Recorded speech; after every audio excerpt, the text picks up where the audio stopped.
Yo, alright guys, welcome back to Black Cuan. Welcome my friend. Kesempatan kali ini kita akan berbicara ini nih teman-teman ya, mengenai peringatan untuk crypto market 2023. Jangan sampai kita lewatkan di sini teman-teman, karena saya akan berbicara di sini mengenai apa sih yang akan bisa selamatkan kita dari kejadian-kejadian ataupun turbulensi ya. Seperti di thumbnail video ini ya, turbulensi yang akan datang diperkirakan oleh Robert Kiyosaki. Kemudian kita berbicara mengenai Amerika, inflasinya, kritik-kritik tentang Amerika, The Fed, dan satu hal di sini yang unik teman-teman, Amerika punya Bitcoin. Dari mana mereka punya Bitcoin sebenarnya teman-teman? Dan akan kita bahas di video kali ini ya. Berikut berita-berita rangkuman yang lainnya. Oke, yang pertama di sini ingin saya berbicara dulu ya untuk data-data di Amerika ataupun keadaan ekonomi Amerika ya. Sebenarnya Sebenarnya teman-teman ya, kan inflasi ini yang paling ditakutkan ataupun yang ingin dikejar targetnya oleh kakek Jerome Powell ya. Dia ingin sampai di bawah 2% atau menyentuh 2%, sorry. Jadi ini ada dari centralbanking.com menyatakan bahwa easing supply chains pressure bisa membawa inflasi itu di bawah 4%. Untuk sementara ini kan inflasi Amerika itu masih di atas 4%, teman-teman. Jadi kendala sebenarnya di sini itu adalah gara-gara COVID kemarin itu ya, sehingga supply chain itu sempat bermasalah. Tetapi ada kendala yang muncul berikutnya ini adalah mengenai ketegangan suhu politik ya, ataupun perang yang terjadi di Rusia Ukraina. Ini kan melibatkan Cina juga ya sekarang ini. Kita tahu Cina ini kan ekonomi nomor 2 terbesar di dunia, dan dia selama ini kita tahu juga kedekatannya dengan Rusia. Jadi concern saya di sini itu adalah mengenai harga minyak, teman-teman. Karena kalau kita baca dari jurnal di sini ya, potensi harga minyak di tahun ini, teman-teman, itu bisa nanti itu menggerek inflasi atau CPI Amerika itu sampai ke 6% di akhir 2023. And this is bad, teman-teman. Ini buruk ya. Kemudian, teman-teman, masih tentang Amerika di sini ya. Ini kenyataan yang dialami oleh warga Amerika dan mungkin juga mirip ya dengan Indonesia di sini.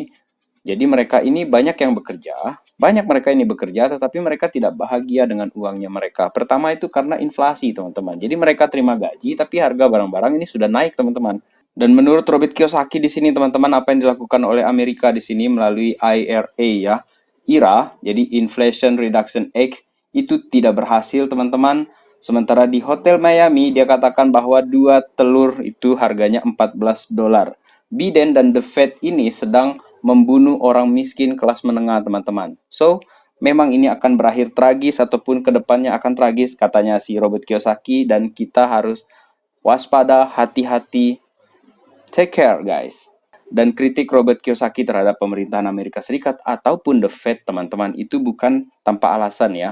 Karena untuk sementara ini, balance sheet The Fed ini masih tinggi, teman-teman. Jadi, sepertinya sampai dia ini ada terjadi penurunan ini, teman-teman ya, barulah ekonomi ini akan sedikit membaik untuk wilayah di Amerika tersebut ataupun pengaruhnya terhadap ekonomi-ekonomi di negara lain juga, teman-teman. Karena selama ini patokannya itu tetap masih dolar, teman-teman. Jadi itu yang saya katakan di sini bahwa The Fed ini harus mati-matian mengejar 2%. Tetapi untuk kita tahu, teman-teman, The Fed ini kan lembaga swasta yang tidak terkait dengan pemerintah, teman-teman. Jadi kalau mereka ini misalnya ini bergerak seperti badan amal begitu kan, jadi mengamankan ekonomi tanpa profit, I don't think so guys, I don't think so. Mereka ini jelas tidak mau rugi, dan mereka ini bukan seperti negara. Negara ini kan dibentuk supaya dia ini menjamin kehidupan rakyatnya tanpa mencari profit, teman-teman. Sementara The Fed ini kan pihak swasta yang membawahi bank-bank yang ada di Amerika. Jadi negara saja, teman-teman, masih bisa korup kok agen-agen yang ada di dalam negara itu untuk mendapatkan keuntungan pribadi, apalagi The Fed yang swasta ini, teman-teman.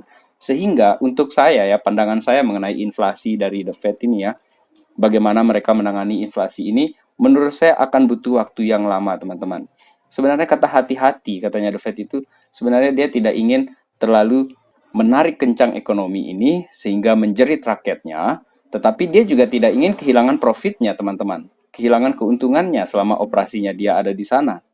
Dan dia juga ingin dolarnya itu tetap hegemoninya itu untuk dolar itu nomor satu di dunia. Dan inilah yang saya tanggapi ya dari kritik Robert Kiyosaki di sini. Bahwa apa yang dilakukan oleh pemerintah maupun The Fed ini, itu mencekik lehernya rakyatnya sendiri, teman-teman. Meskipun kita tahu kan ada operasi choke point yang kita bilang di sana ya. Dan disinilah kenapa saya katakan dengan kaitan dengan choke point tersebut, kita akan masuk dulu dari pembahasan seperti ini. Pemerintah ini masih melanjutkan untuk monitoring Silvergate Banks itu teman-teman ya. Jadi sebenarnya ini bisa saya jelaskan seperti ini. Mereka ini diam-diam atau secara terang-terangan ingin menutup jalur uang yang masuk ke kripto. Karena Silvergate itu kan berkaitan dengan banyak entitas-entitas kripto lainnya untuk memudahkan uang itu keluar masuk seperti dolar itu keluar masuk ke dalam pasar kripto, sehingga ketika terjadi tumbang kemarin itu teman-teman, dia turun harga itu kemarin itu tiba-tiba doji semuanya di sana kan, doji itu sebenarnya saya bertanya-tanya apa sih sebenarnya penyebabnya, dan ternyata salah satu kecurigaan saya di situ adalah ketika Silvergate ini dikenakan choke point ya, kayak gitu gitulah, kita bilang choke point aja lah, saya langsung aja sebut seperti itu.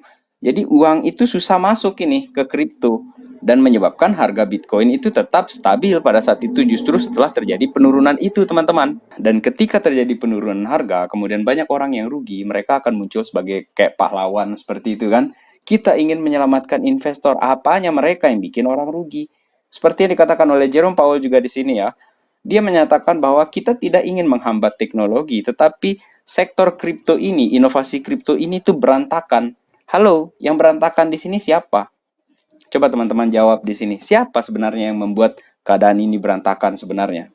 Karena menurut saya, regulasi yang mereka buat untuk kripto inilah yang justru membuat keadaan ini berantakan. Oke lah, kita tahu ada pemain buruk seperti Sam Bankman di sana beserta kroni-kroninya ataupun orang dalam di dalam pemerintahan ya.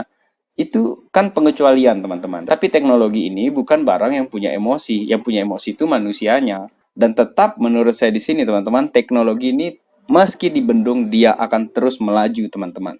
Dan apabila ini terus dilakukan oleh Amerika teman-teman, seperti dikatakan oleh Malekan ya, Omid Malekan di sini dia katakan Amerika is losing on crypto.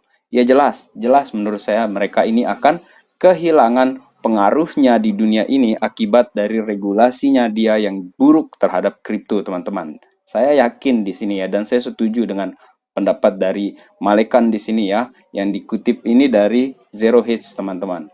Kemudian mengenai Bitcoin di sini, teman-teman ya, US government itu ternyata punya Bitcoin, dan mereka ini punya Bitcoin itu dari sitaan, teman-teman. Jadi mereka nggak beli Bitcoin. Ternyata Bitcoin yang mereka dapatkan ini adalah hasil sitaan ya dari kasus peretasan Darknet Marketplace Silk Road ya, itu tahun 2013 teman-teman. Tetapi yang membuat goyang pasar ini sebenarnya karena mereka ada transfer ini ke Coinbase itu teman-teman ya. Dan itulah yang menurut saya membuat para investor itu kayak gugup lah seperti itu. Sebenarnya kalau ingin tidak merusak pasar ya, mereka ini bisa melakukan penjualan itu di luar exchange ya, mereka sebut sebagai OTC, over the counter gitu kan. Tetapi kayaknya di sini menurut saya ya, untuk apa yang mereka lakukan di sini ya oleh The Fed di sini, sepertinya ingin menakut-nakuti pasar teman-teman. Jadi mereka itu nggak niat jual, karena kalau dia jual sekarang itu murah, murah mereka itu jual. Rugi dong kalau dia jual dengan harga yang murah seperti itu kan teman-teman. Dan kalau keadaan ini sudah turun terus ini, sudah harga ini di bawah ini teman-teman ya, bukan menakut-nakuti kalian di sini, saya ingin menyampaikan pendapat saya, opini saya di sini teman-teman, bukan influencer. Saya orang biasa, saya plankton juga di sini yang sharing dengan teman-teman di sini karena saya juga investasi di kripto ini teman-teman ya. Jadi kalau misalnya ini sampai turun saja di sini teman-teman ya, kemungkinan Bitcoin itu akan ditarik lagi nih kayaknya nih. Atau mungkin mereka jualnya dikit-dikit aja nih hanya untuk menakut-nakuti orang-orang seperti itu ya. Itu yang saya pikirkan ya tentang hal ini. Kemudian berkaitan dengan prediksi Bitcoin di sini teman-teman ya. Ini saya ambil dari Kapten Saham. Sepertinya teman-teman ini memang tidak menyenangkan ya dengan keadaan makro, dengan hawkishnya The Fed. Kemudian ada 2 years treasury yields ya di Amerika tersebut ya. Orang-orang itu lebih mengamankan uangnya ke dolar daripada mereka pegang saham kan, karena volatilitas di saham apalagi kripto ya, memasukkan uangnya ke dolar karena mereka tahu akan dapat bunga yang lebih jelas seperti itu. Negara lo yang menjamin, The Fed lo yang menjamin, seperti itu ya pemikiran mereka. Tetapi pertanyaannya teman-teman, sampai kapan mereka ini akan mendapatkan bunga yang tinggi seperti itu dari negara? Menurut saya ya, ketika Bitcoin ini beneran jatuh ini, seandainya ini teman-teman ya, ini kan seandainya beneran jatuh ini sesuai dengan skenarionya Kapten Saham di sini, ya kita yang pegang uang di sini selain dolar ya, ada kemungkinan untuk bisa mendapatkan barang ini mungkin lebih murah lagi nanti teman-teman. Jadi kita jangan hadang pisau jatuh dulu ya teman-teman ya, karena ini chart yang 3 hari. Kemudian kalau yang 1 hari di sini teman-teman, di sini terjadi yang namanya itu bearish expanding triangle ya. Jadi ini kayak toa di sini, tapi dia toanya tuh ke atas teman-teman. Jadi yang bagus itu sebenarnya toanya ini ke bawah seperti itu ya, untuk expanding triangle-nya. Itulah yang ditakutkan. Tetapi teman-teman, sekali lagi saya ingin mengatakan seperti ini. Ini adalah untuk short terms. Dan selalu saya katakan, untuk kita selalu ada cash ya. Untuk jaga-jaga nih, kalau terjadi penurunan harga. Jadi profit-profit yang kita dapatkan dari pembelian akhir tahun kemarin, itu yang sudah kita jual-jual itu kan dalam bentuk cash sekarang itu, ya kita nunggu dulu nih. Nunggu dulu sampai kemana dia mau ditarik ini harga ini. Seperti itu teman-teman ya. Kemudian saya ingin bahas mengenai Ethereum di sini. Ini Ethereum ini menarik ya teman-teman. Ini dari salah satu analis yang favorit saya, Benjamin Cowen ya. Jadi dikatakan bahwa time to come home. Artinya ada kemungkinan Ethereum ini akan masuk ke dalam ini nih, channel hijau ini teman-teman ya. Seandainya dia menyentuh ke channel hijau ini langsung mantul ya bagus juga. Saya akan sikat di sana. Saya ada kemungkinan beli kalau dia di harga 800, 900 dolar. Pokoknya di bawah 1000 dolar deh. Seandainya ini terjadi. Tetapi menurut saya ada kemungkinan besar ini bisa terjadi mengingat makro ekonomi kita yang tidak baik-baik saja pada saat ini teman-teman. Jadi itu cara saya melihat kondisi ini, dan saya tetap menyediakan cash, uang dingin teman-teman, itu pun ya semampu saya. Ini kan plankton juga saya di sini kan. Kemudian teman-teman ya, ini yang ingin saya katakan, meskipun keadaan ini sedang buruk ya, senada dengan apa yang dikatakan oleh Robert Kiyosaki ya, hanya ketika keadaan yang benar-benar genting ya, darah di mana-mana. Warren Buffett juga seperti itu. Ketika orang sudah ragu betul ya, maksimum pain betul gitu kan, itu sakitnya udah nggak bisa ketahan lagi gitu kan, harganya itu turun banget seperti itu ya. Di situ orang itu melakukan yang namanya build, build, build, build. Sementara Binance ini dalam kondisi seperti apapun, dengan FUD seperti apapun, dia build, build, build. Dia membangun teman-teman, dia membangun. Sehingga kita lihat Binance sebesar sekarang ini, itu di tangan Changpeng Zhao yang sangat-sangat disiplin dia dalam membangun dan menjaga emosinya. Wajar kalau dia katakan FUD is temporary. Dan ini semua temporary. Ini pasti akan selesai kok teman-teman. Pasti akan selesai. Ada masanya dia akan selesai. Dan saya akan tetap menyatakan seperti ini. Dari beberapa video saya, sebulan 2 bulan yang lalu saya katakan bahwa pertengahan tahun ini saya ingin lihat seperti apa pasar ini. Disitulah kemungkinan besar akan mulai saya masuk untuk agresif buy teman-teman. Tetapi tetap kita akan melihat skenario-nya seperti apa nantinya. Sehingga sampai sekarang pun saya tetap dalam posisi cash yang lebih banyak ya. Dari keuntungan-keuntungan trading-trading kecil-kecilan lah, 10%, 15%, 5% itu saya ambil teman-teman ya, untuk isi waktu kita. Sementara untuk yang long term itu tetap kita hold teman-teman sampai halving yang akan datang, kemudian di tahun 2024, 2025 kita baru akan lihat seperti apa pergerakan semua aset ini. Kemudian teman-teman, saya ingin membalas komentar di video sebelumnya ini yang menyatakan bahwa XRP itu naik di antara koin-koin lainnya yang sedang tumbang. Bitcoin saja jatuh, XRP malah naik sendirian teman-teman. Paus ini memindahkan 100 juta XRP ya, as attorney predicts SEC another trial teman-teman. Jadi another SEC trial ini akan terjadi. Dan beberapa hari ini pun saya melihat ya komentar dari Brad Garlinghouse ataupun pengacara-pengacara di komunitas XRP di Twitter itu sangat-sangat positif, mereka antusias sekali ya. Dan barangkali itulah yang mendrive harga ini naik teman-teman untuk XRP ini ya. Salah satunya di sini itu adalah ini nih, si pengacara blockchain yang bernama Scott Chamberlain ini, dia memprediksi nih bahwa kemungkinan adanya proses hukum baru ini untuk melibatkan SEC dan Ripple di sini teman-teman ya. Karena tidak ada kejelasan ini dari pihak SEC, makanya ada kemungkinan besar ini, semakin besar sekali kemungkinan menang untuk XRP di sini teman-teman.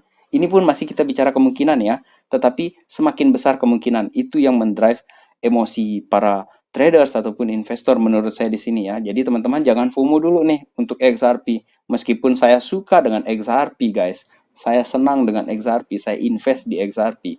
Saya juga tidak ingin menjerumuskan kalian ketika harga ini tiba-tiba spike seperti ini teman-teman. Dan menurut saya ini memang masih tidak normal juga ini dalam keadaan seperti ini ya.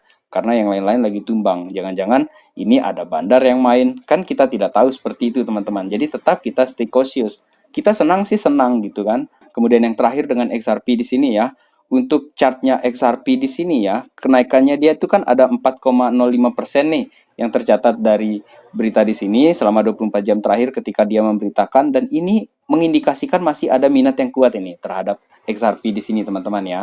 Jadi menurut saya ya, terlepas dari keadaan makro, pengaruh dari saham, pengaruh dari Amerika, regulasi segala macam, kalau XRP ini kuat ini, dia bakalan bisa melanjutkan tren kenaikan. Ingat teman-teman, bukan untuk FOMO. Ini hanya saya membacakan berita ya, bagaimana mereka menganalisa pergerakan XRP selama 24 jam terakhir ini teman-teman ya. Kemudian saya ingin menutup video kali ini dari Robert Kiyosaki teman-teman. Ini wise menurut saya ya. Words for winners. Ini adalah kalimat-kalimat kata-kata untuk para pemenang. Semangat kita itu tidak akan pernah mati sekalipun kita mati. Dan semangat ini baru akan mati teman-teman kalau kita menyerah. So, guys, kita tetap semangat di sini. Kita enjoy the ride, guys. Sampai bull run yang akan datang. Kita sudah masuk basah mandi sekalian kita di sini. Meskipun ini dikatakan oleh Robert Kiyosaki, turbulent times ahead. Di depan kita ini akan ada rusak parah ataupun bencana, disaster, terserah. Yang penting kita strong. Mau lingkungannya sekeras apapun, kalau kita kuat, kita pasti strong teman-teman, dan kita survive di sini. So guys, terima kasih kalian telah menonton video Black Cuan ini. Jangan lupa untuk like video kali ini atau subscribe di channel Black Cuan ini teman-teman ya. Dan sampai ketemu lagi di update video Black Cuan yang berikutnya. Salam Black Cuan. Peace my friend.